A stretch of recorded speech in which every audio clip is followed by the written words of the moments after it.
ఈ వ్యక్తి పోలీసుల నుంచి తప్పించుకోవడానికి ఒక రంగుల రాట్నంలో ఎక్కేసి తన ముందు ఉన్న కపుల్ తో నేను ఫస్ట్ ఎక్కేశాను సారీ అని చెప్పడంతో ఆ కపుల్ వెనక్కి వెళ్లిపోతారు.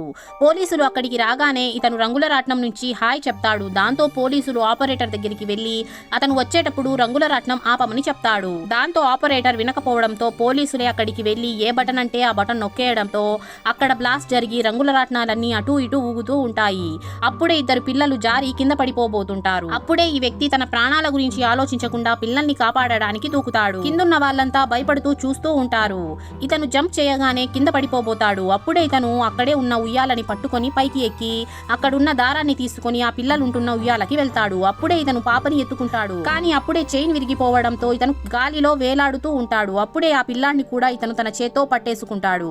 మెల్లిగా ఆ పిల్లాన్ని కూడా పైకి లాగి గట్టిగా పట్టుకొని ఆ దారం సహాయంతో ముగ్గురు సేఫ్ గా కిందకి వచ్చేస్తారు. అప్పుడే ఆ ఉయ్యాల కింద పడుతుంది. అయినా కూడా వీళ్ళు సేఫ్ గా ఉంటారు. ఆ తరువాత ఆ రంగుల రాట్నంని కూడా రెడీ చేపించి అందరి ప్రాణాలని కాపాడేస్తారు. తన ప్రాణాన్ని లెక్క చేయకుండా పిల్లల్ని కాపాడిన ఇతని కోసం కామెంట్ సెక్షన్ లో రెడ్ హార్ట్ కామెంట్ చేసేయండి. వీడియో నచ్చినట్లయితే లైక్ చేసి ఛానల్ ని సబ్స్క్రైబ్ చేసుకోండి.